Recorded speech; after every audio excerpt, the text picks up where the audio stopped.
Virtual reality, or VR for short, is the best thing you can ever experience in regards to gaming. Today, we'll be taking a look as to why I believe that. For those with no experience of VR, let me give you some basics. VR requires a decent gaming PC and a specialist headset from one of the VR manufacturers such as Oculus, HTC, or Valve with their Index headsets. The headsets use a form of spatial tracking. With some of the newer headsets, these companies have adopted inside-out tracking. That involves cameras mounted on the headset to measure the distance between your head and the room around you. The older headsets, and also the Valve Index, use base stations.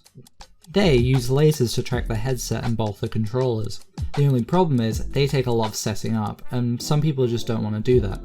Both of these methods have their upsides and downsides, but both deliver a very similar experience in the end. The headsets have straps that mount it onto your head, therefore making the lenses inside rest in front of your face, filling up a majority of your peripheral vision. Now, you may be thinking to yourself, but I have one of those VR headsets that I slip my phone into and that's not very good, and I would say, this isn't true VR. What you're looking for is a room scale experience that lets you move around in your room and also swing your controllers around.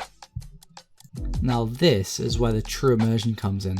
The sense of emergence you get from a zombie shambling towards you will make you realise how dangerous they truly are. The fumbling as you try and reload your gun but end up dropping the mag. The stomachy feeling you get when you fall or jump off of something. All of these things add up to be one of the most immersive experiences you can have in gaming, full stop. The main thing stopping VR from going truly mainstream is the fact that VR is so expensive. For true PC VR, you need to first get a PC powerful enough to run VR, then you need to make sure you have enough space to play, and then you have to drop another £400 to £1,000 on the headset itself. Now, Oculus is making this whole process a ton easier with the release of the Quest 1 and 2. You can get a brand new Quest 2 for only £300 here in the UK, and it doesn't even require a PC as all the processing power is built into the headset itself. So now we understand the basics, we're going to talk about some of the games that really separate VR from flat screen gaming. The first game being Boneworks. You might be able to manually restart it and let us back in. I've been obsessing over the possibility for weeks, and you acted on it first.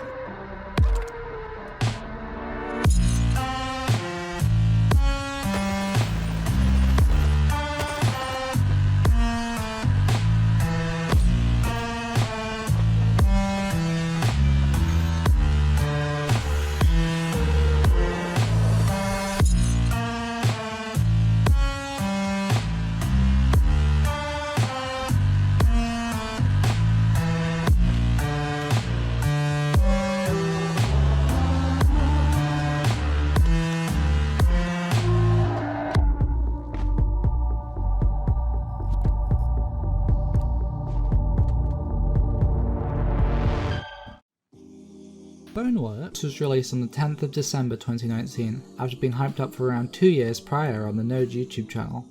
Now I'll tell you right now, this game looked amazing. The amount of interaction was yet to be seen in any other VR game. Once it came out, I was not disappointed. The last week before release was agonising knowing it was only 7 days away. I'm sure everybody else just wanted the game to release instantly. It made almost everybody in the VR community feel like a little kid before Christmas. The thing that set this game apart from any other VR game was the pure amount of logical physics. You think you can do something? The likelihood is you can. It was originally pitched to Valve as a new Half-Life game, and you could see that. From robotic head crabs to dirty streets, you can tell Stress Level 0 is on their way to making a spiritual successor to the Half-Life games. Little did they know, Valve would release Half-Life Alyx a few months later. Now, Boneworks is first and foremost a first-person shooter, but it has puzzle elements that pace the game out nicely. You go from combat encounter to small puzzle, combat encounter to small puzzle, so on and so forth. Now this may sound kind of jarring, but surprisingly in VR this isn't. We really have to give credits to the level designers here, as it's a really hard thing to pull off well. I truly never got bored or felt like something dragged on for too long. One thing that kind of drags the game down a little is the story. Now I like stories that are cryptic, but I feel like this one was explained too little for me to truly connect with it. Without spoilers, you're Arthur Ford, a Monogon employee, or so everyone else believes. You're actually a double agent working for Monogon's rival company, Gammon. You were sent into what I can only describe as inserting your life force into the void. Honestly, I can't really explain this all too well. The story will be continued later in other Stress Level 0 games, but I feel like for now the story isn't the game's strong point. This game does have a major strong point though, that being its gameplay. Almost every part of this game is satisfying. Out of ammo? Do a badass reload. Enemy too close? Give them a backhand and be on your way. Stuck in cover? Jump out in slow motion and headshot everybody like Max Payne. The physics also help with the gameplay. Because the game is designed around physics similar to our real world, you can do things you'd be able to do in real life.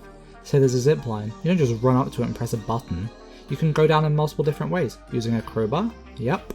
Using both your forearms? Sure thing. Using a gun? Of course. This is what makes this game so interesting to me, the way the puzzles can be solved in different ways.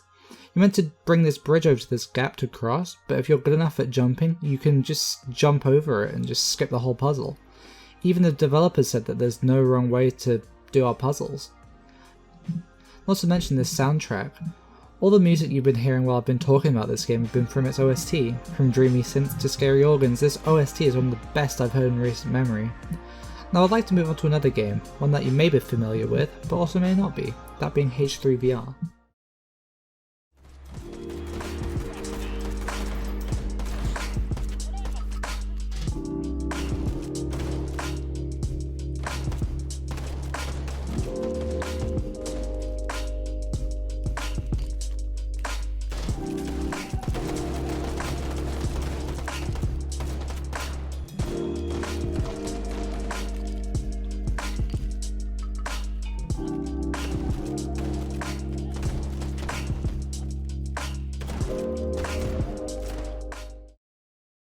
H3VR, or Hot Dogs, Horseshoes and Hand Grenades, is, for all intents and purposes, a firearms simulator, but it's a hilarious one at that.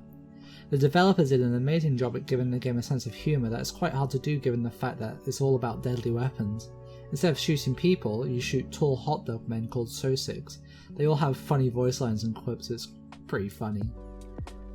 The game has a very welcoming feel with all of the humour, but you know what we have here. Guns.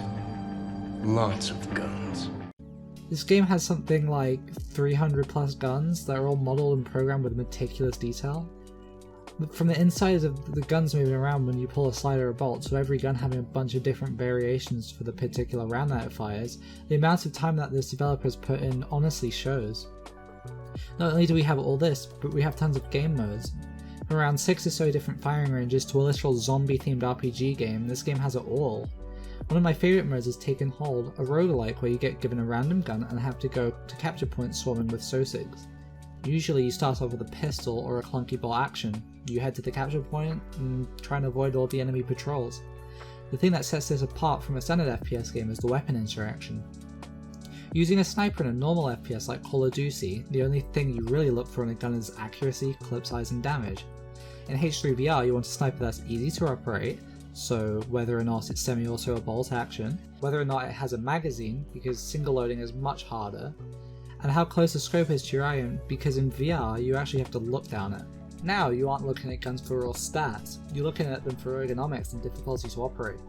This brings a whole new layer of mastery to this game. You don't just slap on sleight of hand and reload faster, you actually have to get good with the gun, and the more you use it, the more proficient you get with it, just like a real soldier would with their real firearm. You can also kit guns out with attachments to make them as stupid or as tactical as possible. The love and care put into this game, mostly by one developer, is honestly unbelievable, and I really commend him for all the time he's spent making this a truly amazing game. Now, I'd like to get to our last game, Beat Saber.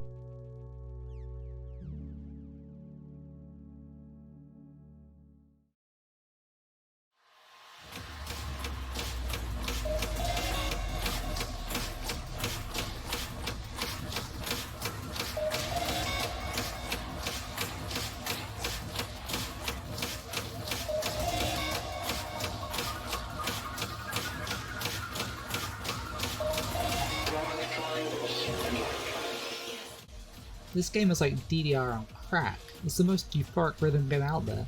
The feeling you get as you slice through the blocks like Anakin did to the younglings is honestly the most satisfying thing you can do with a VR headset. The way the light cascades around you to the beat of the song, the lasers shining through the night sky like some sort of multi-million pound rave makes this game's atmosphere absolutely breathtaking. But then somebody comes into your room seeing you flailing your arms around like you've just walked into a giant spider's web. This will always bring you back down to reality. The setup is pretty simple. You have two lightsabers and blocks will fly at you and beat to the music. You must slice them in the direction specified on them with a subtle arrow. You end up playing the same song over and over until you get good at it, and then you can just swing your arms around in time with the music. You end up just hitting them all because motor memory kicks in. There's also a campaign that progressively gets harder the further you get into it, but this is quite outdated and the beat mapping is inferior to the more recent maps. Not only does it make you feel unstoppable, but you get to listen to some amazing music too. You can also mod the game to support custom songs mapped by the community. If you like a song, the chances are somebody maps it. You can also get a bunch of other mods such as custom platforms, sabers, and hit sounds. I'll link the Beat Saber modding Discord down in the description, and I'm sure someone there will be willing to help you out.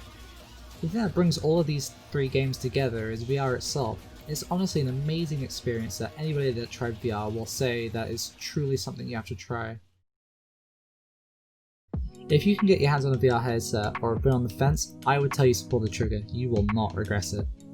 Anyway, thanks for watching this far, it really means a whole ton to me.